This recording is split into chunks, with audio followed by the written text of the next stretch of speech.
We will determine the center of gravity of this flat body of uniform thickness, which weighs 0.01 pounds for every square inch.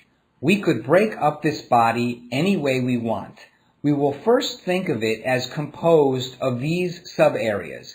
The first area is 3 by 5 or 15 square inches. It weighs 0.15 pounds. The second area is 7 by 2.5 or 17.5 square inches. So it weighs 0.175 pounds. The third area is 2 by 2.5 or 5 square inches.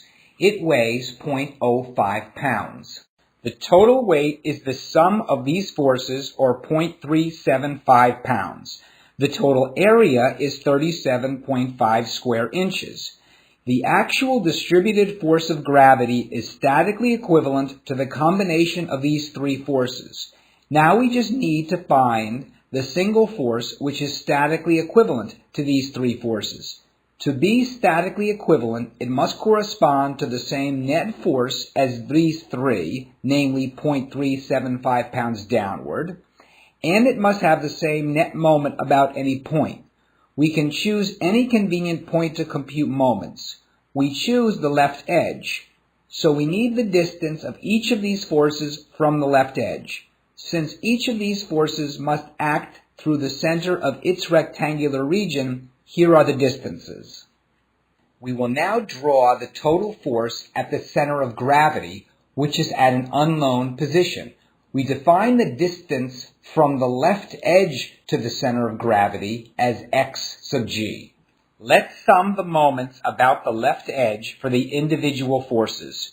We multiply each force times its distance from the edge. Here is the moment due to the leftmost force. Here is the moment due to the second force. Here is the moment due to the third force, and now here is the total moment.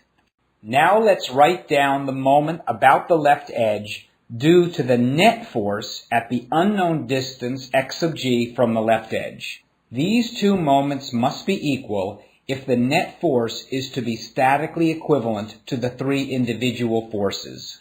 Now we solve for the position of the center of gravity x sub g. That completes the calculation of the center of gravity for this composition of bodies. Here is another way of determining the center of gravity for a composite body. In the method we just finished, we added bodies to get the total body. Now we show how you can subtract bodies. We view the body as being composed of one rectangular plate with holes cut off it. Here is the rectangular plate. Here are the areas that we will cut out of or subtract from the rectangular plate. Here are the bodies shown together. Let's find the areas and therefore the weights of each plate. Remember, each square inch weighs 0.01 pounds. The big rectangular plate covering the entire area is 10 inches by 5 inches. Here is its weight acting at its center of gravity. Keep in mind that this 0.5 pound weight includes the weight of the material that is not really there, the holes, which we will have to remove. Here now are the weights of the regions that we have to remove. The net weight of the body is the weight of the full plate minus the weights of the parts that we need to remove. So of course we end up with the same weight as in the previous method. Now we determine the location of the center of gravity, where the net force must act if it is to have the same moment as the individual weights. Again, we will compute moments about the left edge. First, we determine the moments due to the known forces associated with the weights. Here is the moment due to the weight of the full plate. This moment includes that due to the weights of the two areas that are not there. We need to remove their contribution, so we subtract their moments. Now let's write down the moment about the left edge due to the net force at the unknown distance x sub g from the left edge. These two moments must be equal if the net force is to be statically equivalent to the three individual forces.